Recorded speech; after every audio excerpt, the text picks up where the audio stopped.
Hi, I'm Antonia Keaney. I'm the social historian here at Blenheim Palace, and today I'd like to talk to you a little bit about some of the amazing ladies of Blenheim.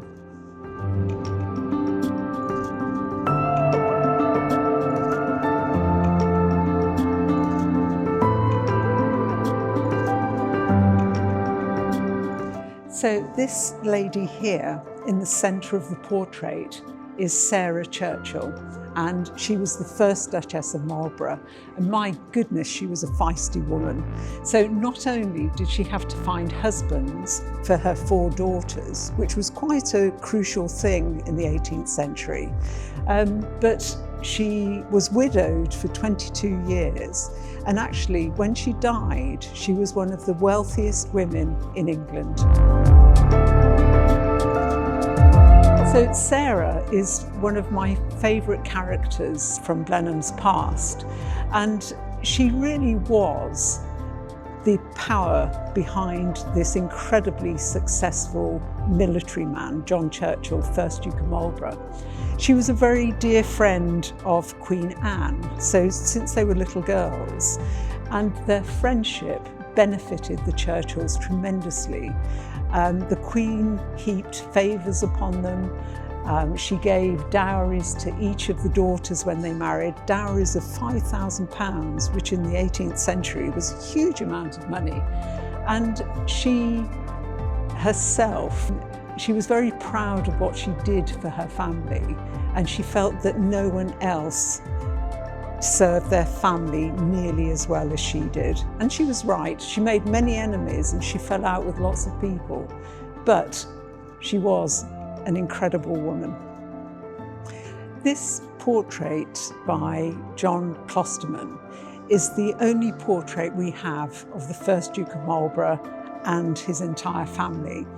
And John Churchill's on the left, his wife Sarah is in the centre, and then just to Sarah's left is their eldest daughter, Lady Henrietta. Now, Henrietta was described as being pert and flirtatious, which is a great description of her. But one of the unique things about Henrietta is when her father died in 1722, she actually became the Duchess of Marlborough in her own right. So she was a woman that inherited a title that was traditionally a male title. Now, just to enlarge on that, when someone becomes a duchess, it's normally because they marry a duke, and so they take on their husband's title. But in Henrietta's case, she became a duchess, as I said, in her own right. So it didn't matter who she married, she would always be the Duchess of Marlborough. And if you think about the discussion that surrounded the current Prince and Princess of Wales when they were expecting their first child, there was a great debate on whether, if the child had been a girl, whether she would have been next in line to the succession. But this was all sorted out in this family back in the 18th century, so that's quite something. So this portrait is of the 10th Duchess of Marlborough. She was Mary Cadogan until the day before her 20th birthday. So she married the 10th Duke in February 1920. Now, Mary was an incredible woman, and I have to say one of my favourite of all the duchesses and all the ladies of Blenheim.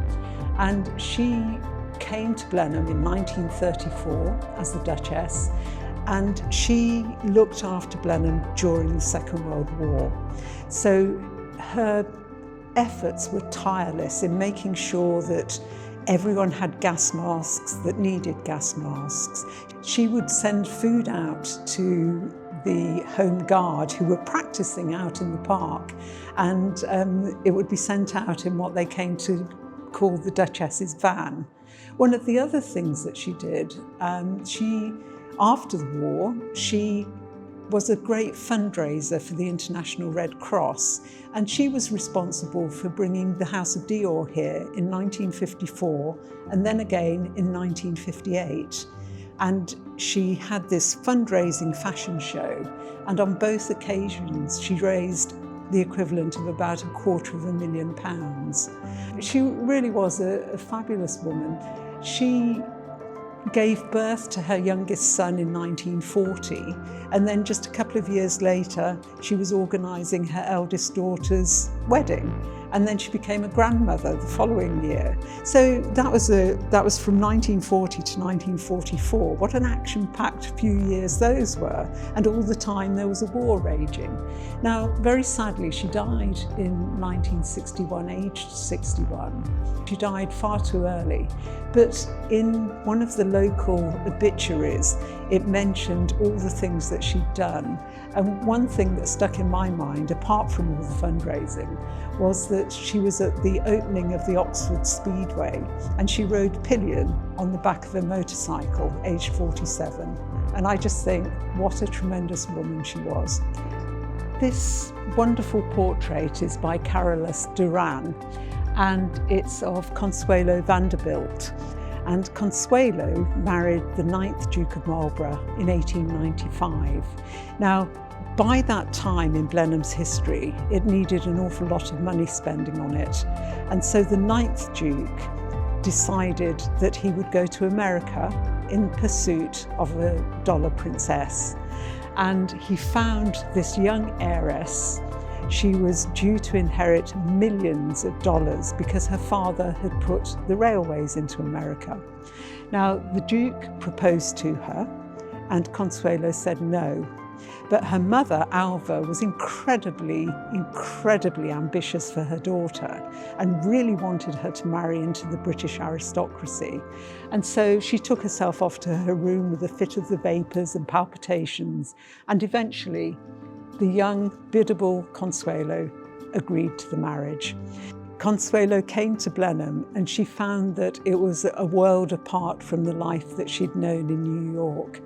Now, she did her duty by the Duke and she gave him an heir and a spare, but the couple were never happy and they parted in 1905, and then eventually they divorced in 1921 and they both married for a second time to different partners. Consuelo's marriage was very happy. She became Madame Balsan. She married a French aviator, Jacques Balsan. And so because she remarried, she lost her title. The 9th Duke married for a second time. He married another American called Gladys Deacon, but sadly their marriage didn't last and it ended very, very unhappily. This portrait is of Lady Diana Spencer. Now, that's a name that will be familiar to lots of people, and in fact she was a direct ancestor of the late Diana, Princess of Wales. Her mother was one of the daughters of the first Duke and Duchess of Marlborough, Lady Anne. Now, very sadly, Lady Anne died while Lady Di was still a little girl. And so her grandmother, the first Duchess, took her under her wing. And as she grew up, it became important that her grandmother found her a suitable match. 18th century aristocratic women did not work. And so it was really important that they made a good marriage. And Sarah had her eye on the Prince of Wales as a suitable match for her granddaughter. Now, Prime Minister Walpole got wind of this, and he really didn't want a descendant of Sarah to hold such a powerful position. And so he managed to scupper the marriage, and eventually Lady Di married the Duke of Bedford. Lady Di had a very sad story, and in fact she died in 1735 in her mid-20s. She wasn't the only Lady Diana Spencer in the family, and in fact the sister of the 4th Duke of Marlborough was also a Lady Diana Spencer. She too made a good marriage. She married Viscount Bolingbroke, who had land in Wiltshire. He was very wealthy, but unfortunately he was a drunk and a gambler. And in fact, Lady Diana, his wife, gave birth to 2 sons. He was very pleased to have the line secured for future generations. He was less pleased when he realised his wife was expecting again, and this pregnancy was nothing to do with him. In fact, he divorced Lady Diana for criminal conversations, which of course was a euphemism for adultery. So there was divorce in the 18th century, but it was quite scandalous, and in fact an Act of Parliament had to be passed to grant the divorce. And then Lady Diana married her lover, Topham Beauclerk, and she had 2 daughters by him. He died a few years after they were married. Her brother, the 4th Duke of Marlborough, really wasn't keen on helping her, and so she managed to keep body and soul together by painting. And she was a very talented artist, and we have a self-portrait of her, we have portraits of her 2 daughters, and she actually designed for Josiah Wedgwood because she was so talented.